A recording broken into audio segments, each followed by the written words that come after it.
recording has started. As you know, this call is being recorded. If um, you are not comfortable with it, you can drop off now.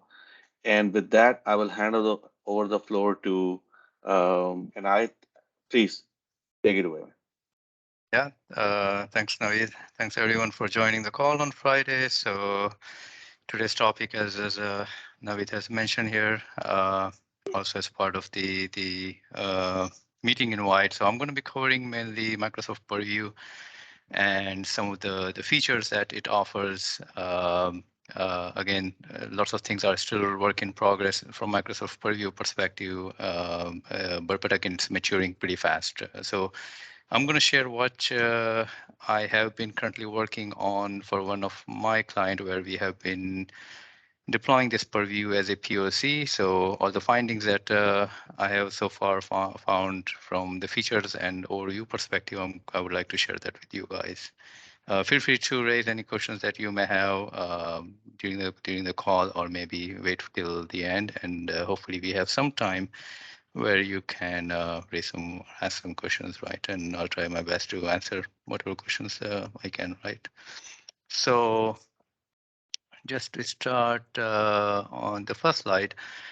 So as we all know, given the realities of data today, the volume, variety, and velocity of the data are all accelerating dramatically, and then we all know that the complexity of creating an enterprise knowledge graph can be seen more overwhelming as well. So today we generate data far faster than we all know, as we used to be doing, and since we have quite a bit of data coming from social media and other areas that we have been constantly getting a whole lot of data. But if you look at in the past, we had a limited number of systems where we used to deal with. We did not have this humongous amount of data coming from all these different places. So inventory of the data or the knowledge of the assets that we used to have were quite limited, and there was no significant need at that point in time where we have to really govern all these data sources from one single place, or have inventory of those. But if you look at some of the challenge, right, people do ask nowadays because, as you know, data is quite important to drive the insight from the data, and everybody's trying to use the data to accelerate their digitalization journey to increase getting them better insight from the data so they can do a better decision on top of it. But some of the challenges that we are still facing is when people try to find the data, they don't really know where the data is, right? So when you ask a question about what is my data, where's my data, how my data is used, people across the organization are still struggling that. And that takes significant amount of time for people to really find the needed data, and spending like almost 30, 40% or 50% and beyond of their time to just locate the data before they can do the actual work. So this is really a quite a bit of challenge, and this is where really we see a significant importance of the data governance, and maintaining an inventory of the data or cataloging of the data is very, very important. So what, I'll just move to the next slide here now. And that, if you don't Yep. mind, can you put the slides in presentation mode? Because sometimes people who have like large screens, it's hard to see. Let me put that. That would help. I think we are seeing the your view. So you may just wanna go on the. You can just present it and just duplicate the view. You just click on the present mode. No, just present it, and you can then duplicate. Yeah, and on the top bar display setting, yeah, I think there is a duplicate slideshow. Yeah. Okay, That should do it. there you go. Okay, Thank you. so yeah, absolutely. So let me again, yeah. So where I was here, let me go back to the previous slide. Okay. So so as I was mentioning that we are running into quite a bit of challenges locating our data, and this is where really Microsoft Purview comes into the play. So Microsoft Purview has been a unified data governance tool which allows you to manage your resources by scanning the data sources across your enterprise and bringing all the insight into one single place to catalog your data, manage your data, and also provide inventory of the data, what you have, what all data that you have across where, and also the lineage part of it. So again, there are various different aspects that Microsoft Purview deals with it, including your cataloging of the data, your how you're going to scanning your data, defining your scanning rules, classification of your data, and able to hierarchical in a way to manage your data however your organizational boundaries are being set. So this is where really Microsoft Purview comes and give you that tool to really help you organization out to catalog your data and govern your data from one central place. So let me then dive into some of the features of Microsoft Purview. And I'm not going to talk too much about all the, stay in the slides. I'm going to show you directly from Purview, Azure Purview itself from a demo perspective. So I'm not going to really take too much. So the first step, normally what you do, so let me switch back into my screen here. So this is really how Purview looks. And this is a first the page where you can, so there are on the left side, you see various different sidebars, which basically shows you, so you have the data catalog. This is the first page where you can browse your asset, you can manage your glossaries and any knowledge center, that information that you may need to really talk, learn more about Purview. But then the other key area set is, this is one of the most important area where most of the stuff that you normally do is your defining your sources, your collections, and I'm going to go a little bit more deeper into that as well once I'm done with the overview. And also you can do some monitoring aspects, what sources you are scanning. You can also define your scan rule set. So when you scan something, what rules should be applied in order to classify your data. So some of these classification rules are being utilized as part of the rule set. So these are, again, as I said, is a key area normally most of the time you spend on the Purview side. The other area you have here is your data share. This is a preview feature right now. I'm not going to talk too much about it, but basically what it is instead of copying your data, like for example, if you have a storage account and if you need to share that storage account data to your external or some other subscriptions, you don't have to copy the data. You can provide this in a way of it allows you to link the data. Your data still resides into where it is, and it gives you a way to share the data without copying the data, really. So that's what it is. The other one, this one is really where you can see the insight into your all the assets, how your assets are being classified, and then how it's been managed and stuff like that, and how many of them are sensitive in nature. If any classification are being set, what percentages are not classified, or what percentage are classified.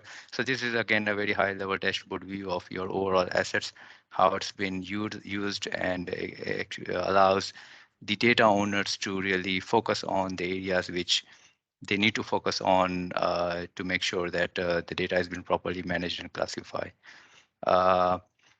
This is the area where you can define your policy. Data policies is again in the preview feature right now.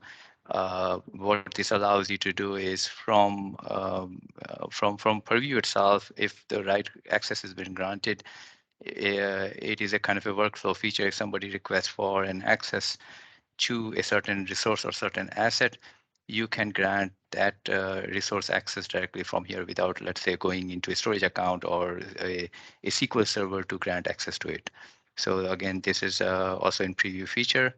The last one is a management piece where you can manage all your connection strings and your credentials and all this kind of stuff. So I'm gonna dive into that a little bit more as we go. So let's take a look into first step. How you really get to this page is by creating a storage account. And if you go to your so if you're going to search for Microsoft Purview, and this is where your first step is really to. So this is your first step where you can just, as any resource normally you create, right? In Azure, you just define your resource group. You can then give any name, Microsoft Purview, the account name, whatever, like similar to what you do is normal storage account, same as here as well. You just give the name here as well. And there are two resources normally, for sure, storage account is created behind the scene where all your scanning activities and stuff like that are managed in there internally. There's another there's another account or resource that is also created as an event hub. Again, this is not a mandatory resource, but if you need to integrate with Purview through, or let's say if you are, if some scan activity does happen, and if you need to monitor that or need to any activities that happen or any events been raised, and if you need to really tap into those events as a result of, let's say, scanning activity happens, and if you need to invoke some workflow outside of Purview, you can use this event hub and hook into a Purview topic. There is a topic, I believe it's called Atlas Hook, and if you register to that topic, you can then ingest those events, and then you can do whatever you need to do, maybe trigger a workflow if some scan activity happens and stuff like that. The other way around is also you can push some events as well into the event hub, where you can update some or create some certain assets into, or maybe a link, some link activities and all those things. You can also create that through this event hub as well. So very useful feature in some cases.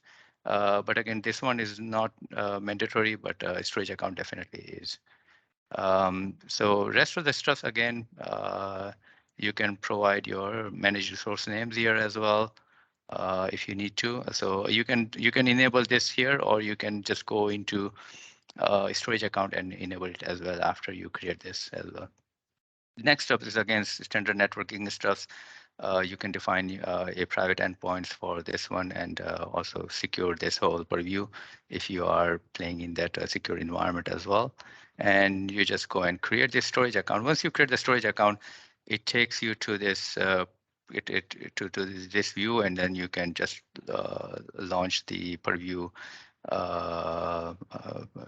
screen, and then basically a management studio kind of a stuff that it shows you all the different features here. So quickly, I'm going to dive into a couple of key features I just quickly highlighted earlier as well. So this is a screen where you can browse certain assets if you already have it. This is search capabilities. But I'm going to come back to this one later on. Let's first dive into the scanning part. So how scanning really works. So the first step, what you normally do is you define the collection, right? So what collection is a way to hierarchically organize your data based on your. I'm sorry. You have any question? Please continue. Is there a question? Okay. Sorry, let me just take care of it. Give me 1 second. Okay. All right. So yeah, if you're not talking, please go on mute. That would help everybody. So what collection is a way to hierarchically manage your or grouping certain assets, maybe based on your geographical boundary, or maybe your internal organization boundary, or maybe some security boundaries. You may be able to configure these collections based on that. And basically what it allows you to do is to manage all the assets within that boundary and control that from a security perspective. So what normally you do is you can just come here, and then you can just create a new collection or maybe a parent collection here as well if you need to. So let's say if I'm trying to create a new sub collection here, and what it does is it creates a let's say maybe a finance that you may have it in let's say under the contoso, and then what you do is you can define whoever is the administrator who can manage this particular. I can just put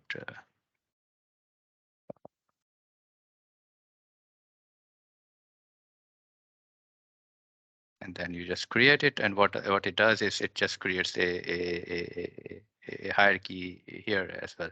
So what this does is you can then manage the certain roles and assignments and permission as well. So I'll just quickly go over on certain roles which are configured at the root collection level, and some of these roles are your collection admin who has a full access to the whole collection, who can add the user and stuff like that.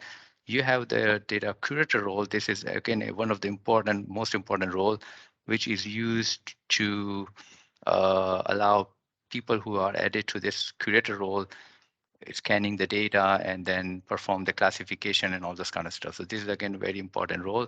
There are some other roles which are data readers who may just want to read the data from asset perspective. What are the assets we have? How classification is defined? They can only view the data, but not able to modify the data. There are some other roles. I'm not going to dive into too much of that one, but again, data curator is one of the most important roles that is needed for scanning your data. So normally these roles are hierarchical in nature. So basically they propagate downward. But if you don't need to, let's say, inherit the role from your parent, you can go here and then you can just restrict this role, and then basically you break your hierarchical role that has propagated from upward to downward, and then you can maintain your role as you wish at this level as well. So once you define the collection, what next you do is it shows up like this, right? So I created this finance here under this contour. So now this one has its own boundary of your permission and everything that you have configured. And let's say if you now need to scan certain sources, so in order to scan the source, you have to register a certain source. So the way you register the source here is Microsoft provides a various different sources, and I think quite a bit number of sources are here. I'll share the link with you. What are the supported sources are, and what you can do, especially from a lineage perspective or classification perspective. Certain sources allows you at the moment. Certain sources are not allowed at the moment from lineage perspective and stuff like that. So again, if you say, let's say you want to define a source for Azure Data Lake, this is what you want to scan. You come here and you just choose whichever the storage account, let's say you want to scan against, and then basically you just go and register this. Again, this is just a registration piece. Once you register this source, I already registered this one, you're going to see this entry here, right? Azure Data Lake Storage. This is what, let's say I registered it. Next, what you do is you scan this particular source in order to bring all the metadata and the classification as bring it on Azure Purview catalog. So what you do is you start to perform a new scan here, and what you do is you choose a scan, whatever name you want to give.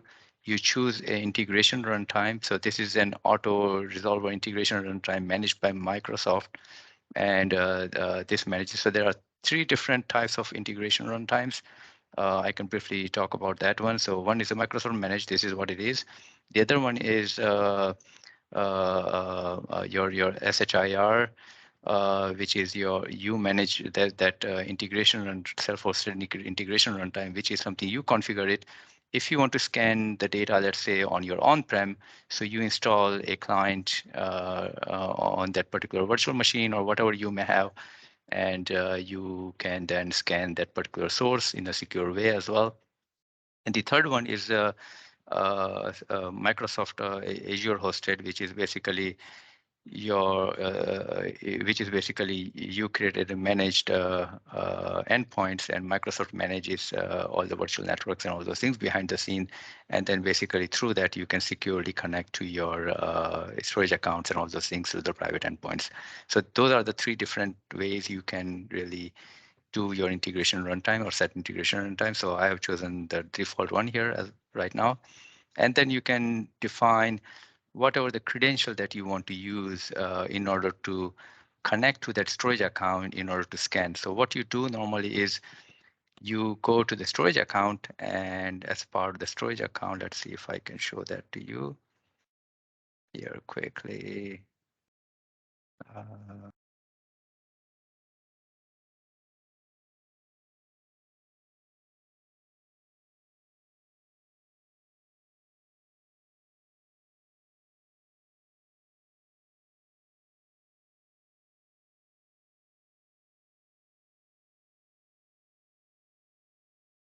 this is it. So what you normally do is if you go to your storage account here, and as part of the access control here, you need to make sure you assign this Purview account as a blob reader. So this is one of the important steps that you need to do. So once you assign this one, you should be able to scan this. And what it does is it also grants the permission at the collection level. I'll show it that to you later. But again, once you assign that one, now you have access to scan the data. And then once the test connection is succeeded, you continue on it. And so this is again where you can choose whichever particular folder or that you may need to scan on the storage account, or a certain um, um, file that you may need to scan. You can also do that. So it allows you to control this from selection perspective, limit your scope of your scan if you need to. And then basically now you can apply a different scan rule set. And what this rule set is, what are, I mean, you can see the details here. So what are the different types of file that you can scan? So you can configure this as part of your scan rule set. And also, what are the different classification rules that you can apply? So as part of this scan rule set, which provides by default, these are all the scan rule sets that are available here, right? So now if you are, let's say, your organization is only works in US, then you don't really necessarily have to deal with Australia and Belgium and all those things. So you don't really need to scan unnecessarily all your scanning activities to classify this, which you know that these are not relevant to you. So in that case, what you do is you can define your custom rule set where you may be able to choose certain file types that you may want to choose, but you can pick and choose whichever rule sets that are applicable to your organization. And that way you can limit the scanning activities and increase the performance, right? So this is one of the things that you can do as well. So let's say I choose the default one, and once you click OK on that one, and then you just continue, you can just schedule this on a reoccurring time every weekly. Right now it's on the weekly or onward, not on a daily basis. That's something we don't currently offer at the moment. Microsoft currently does not have that functionality at the moment, but it's either the weekly or a monthly kind of activities, and or you can just run it once. And once you continue on this one, it goes and start the scanning process. I already have done the scanning, so then it just pulls all the metadata, classifies it, and then store it on your storage account. Uh, sorry, in the Purview. So again, this is what once you run this one, you go back into your search activities, and let's say if you search a certain, so let's say this is one of the results that it has been scanned and classify certain data. So again, those classification rules I have defined, it just applies on top of that particular data set. So this is, let's say, what it found the data there. You can also see a different properties here as well. You can see the schema. whatever it can found there, and any classification rules that has been matched those criteria, it does the classification in here. The lineage activity, again, right now the lineage is not supported for storage account, but again, it is supported for various different sources. So basically, uh, currently the Purview does not really detect that where the data has been stored or how people have loaded the data, because there is no way for Azure Purview to really figure that one out, how the data has been stored. But again, this is again maybe Microsoft may come back with some of these lineage aspects of it as well. So again, this is how the scanning is done, and then the results are been shown in here, and you can apply different kind of search activities. You can also do a search by a source as well. So you can browse it here, and if you can browse by source as well. So all these different sources are here. You can say, well, show me all the data set that has been scanned for this storage account or by SQL Server, and then you should be able to drill down into that one. And then again, let's say this is the scanning I have done for certain particular database table, and then you can just go into individual table, and then you can also see the schema and the lineage kind of activities as well. So again, this is search activity here. I know we are getting very close to our time here. There is a lot to cover here as well. Maybe what I'm going to do is I'm going to set up a continuation to this session, and then dive into some other areas as well. I wanted to cover some aspects from how you define a scanning rule set, custom scanning rule set, how you can define your custom classification in order to classify your data, and maybe during next section we can also do a scanning of a SQL Server, how you manage your SQL Server connection, how you maintain your key vault as well.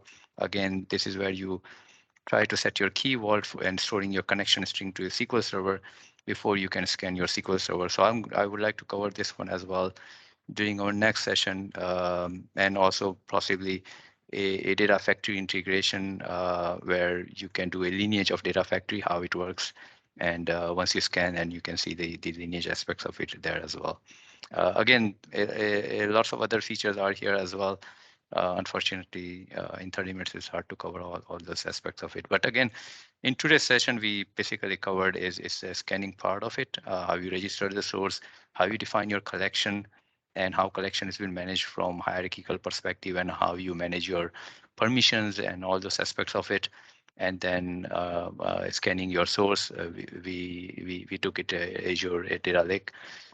For scanning next time, we're going to try to do some other scanning activities, probably SQL Server and stuff like that.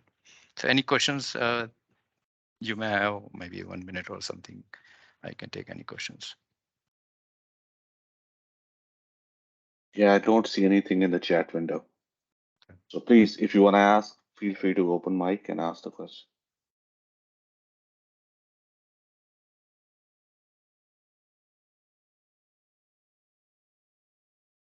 Okay. Looks like nobody has Oh, any question. all right. Thank you very much. Thanks for All the right. session. Thank you everyone for joining. And as you said, and we will look for your sequels to this session. Yeah, so let's dive into the next session. I'm going to cover a little bit of a scanning rules and some Sounds of these good. other aspect classification, all those things. So we're going to continue to build on top of what we have done in this Perfect. session, and then take it from there. Excellent. Excellent. Thank you very much. All Thank right. you. Thank you. And I hope Okay. everybody had a wonderful weekend, folks. Thank you. All right. Thank you. Bye.